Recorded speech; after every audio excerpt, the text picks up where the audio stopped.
So the Nintendo Switch OLED is 1 week old. I've had it since last Friday, got it on launch, and I've played it for maybe about 20 hours, so here are my impressions / review of it. So to start off, well, firstly, let's turn it on. As you can see, well, you can't really see because my camera isn't very good, and I don't really think any camera will be able to show you the amazingness of an OLED, because it really is fantastic. But last week, GameStop were doing a deal, trade in a Switch, 2 games, 2 select games, so they're like games that are usually worth about €30, and they'll give you this for €65, which I think was a good deal. I initially wasn't going to buy it because, you know, an OLED and an extra 32 gig storage for like €300 or €350, like, it's not really worth it, but that deal kind of made it all worthwhile. So I bought it, and I'm actually really impressed with it. I'm actually surprised at how good it is. So we'll just run through it. So firstly, we'll go with the very menial stuff. It has a different texture on the back, and it's a lot nicer. It doesn't catch fingerprints really at all. I don't think. It doesn't look like there's any fingerprints.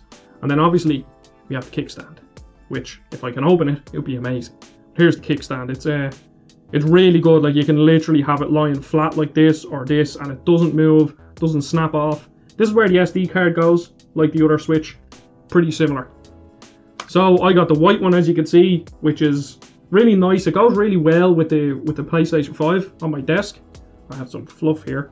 So let's just turn it on. So here's the OLED. I already showed it, but there you can see the colors are bright and vibrant and all that, but it really is impossible to show on a camera, especially a cheap Logitech camera that cost me like €90. But there's one thing that I wanted to talk about that I haven't really seen many people talk about.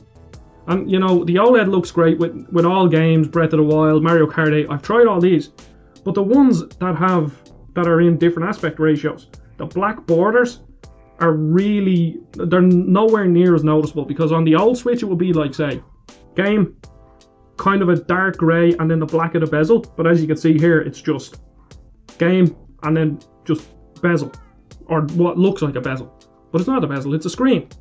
So it actually looks really, really good, especially for things like this. And I also bought the Castlevania Advanced Collection, and that makes a big difference, because I bought the Requiem Collection on PS4, and having the borders really ruined it. But having the borders on this really isn't as bad. So I played a lot of games over the past week.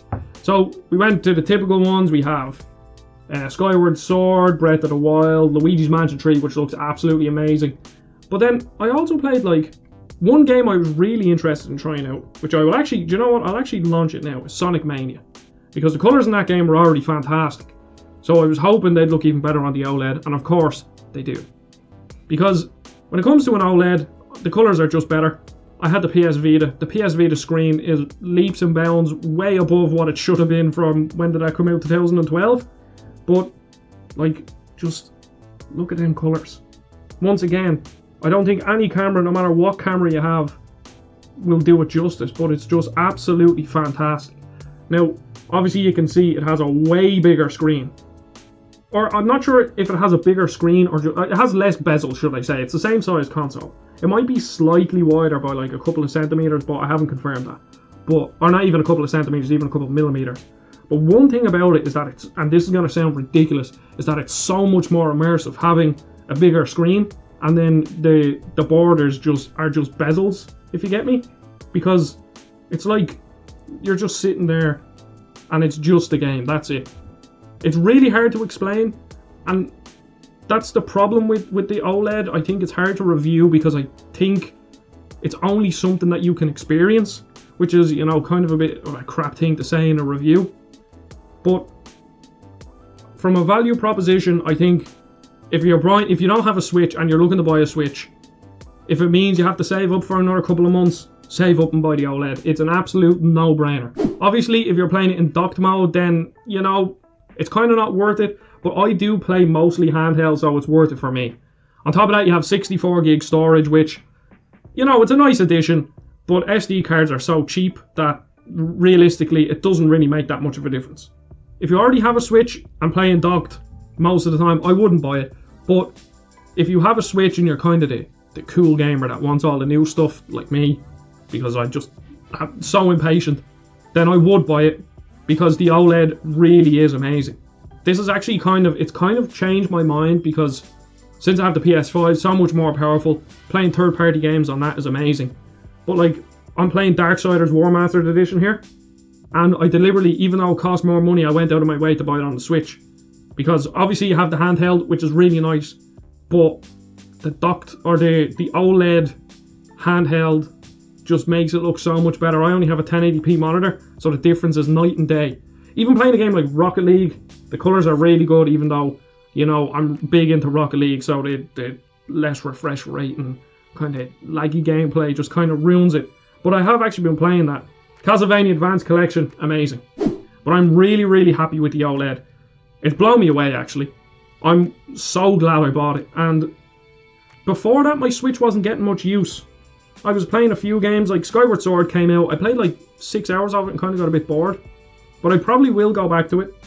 And I was just playing a few games. I got Dread, obviously. I can't believe I haven't even mentioned Dread, but Dread's amazing too. I finished it. But I am really impressed with this, and I'm so glad that I bought it. I think, especially for the price, the deal I got, it's well worth it. Even at the price, because if you have an old Switch, say, in your country, and they don't do the trade-up deal, I'm assuming you'll still get, like, you know, say $100 or $120 for a Switch. So it's probably, if you can trade that in off it, then it's a no-brainer. The upgrade is definitely worth it for me. Obviously, as I said, playing docked, I wouldn't buy it. But if you play a lot in handheld, then definitely buy it. There is an enhanced speaker, but I'm not an audiophile, so I don't really know the difference. So that's like hit or miss. So just to wrap things up, and I know this is a bit rambly, it is my first kind of video like this. I will get better as time goes on. Definitely worth the price. The OLED is fantastic. There's a few drawbacks, or not even drawbacks, just things that, like the enhanced audio, like that just didn't make much of a difference. The kickstand make a big difference. The dock is the same, except it has an Ethernet port, which is nice, but I never used or had need for an Ethernet port. But obviously, if you have bad bad wireless connection, then obviously it's a great addition. It makes the Switch infinitely more immersive and a way better console to play on. The white and black also looks very nice. I really appreciate you watching the video. Obviously, this is a bit of a jumbled mess, but it will become better in the future. But here's the OLED Switch. I approve. Definitely worth the money. Join the Discord down below. Follow me on Twitter. And I'll see you all on the next video.